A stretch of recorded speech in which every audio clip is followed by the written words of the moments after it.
لیکن ایک میرا بڑا اہم سوال ہے اہل حدیث حضرات سے. آپ نے ٹیلی ویژن میں دیکھا ہوگا دو تین مختلف مکاتب فکر کے لوگ بیٹھتے ہیں. اہل حدیث ہمیشہ ایک ہی بیٹھتے ہیں, دو نہیں بیٹھیں گے کبھی.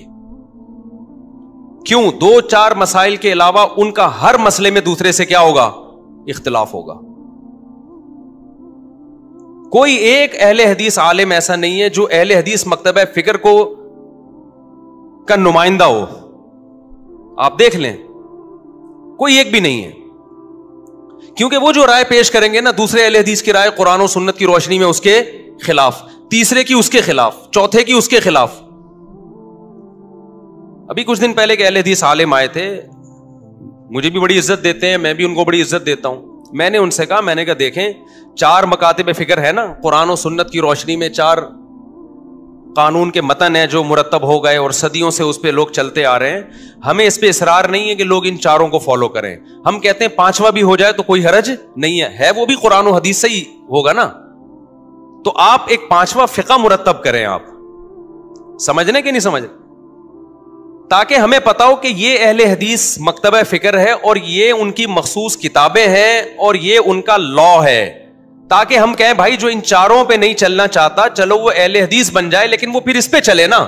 جب وہ اہل حدیث بنتا ہے تو ادھر اہل حدیث کچھ اور, وہ والے اہل حدیث کچھ اور, وہ والے اہل حدیث کچھ اور. نتیجہ کیا نکلتا ہے؟ وہ ایک شخص کی تقلید پہ آ جاتا ہے. اس سے امت تباہ ہو جائے گی.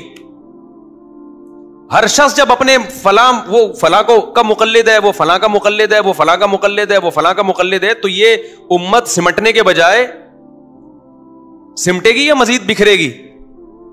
یہ تو سمٹنے کے بجائے مزید بکھرتی چلی جائے گی. صرف طلاق کے مسائل میں ہی اہل حدیثوں کے اتنے سارے اقوال ہیں. بعض اہل حدیث کے نزدیک اکٹھی 3 طلاقیں ایک ہوتی ہیں.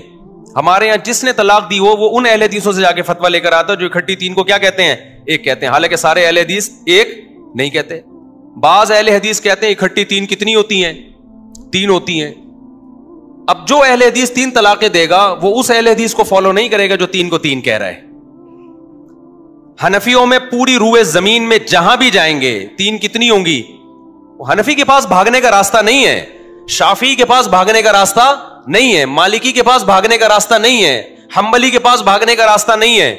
اہل حدیثوں کے پاس بھاگنے کا بہت راستہ ہے.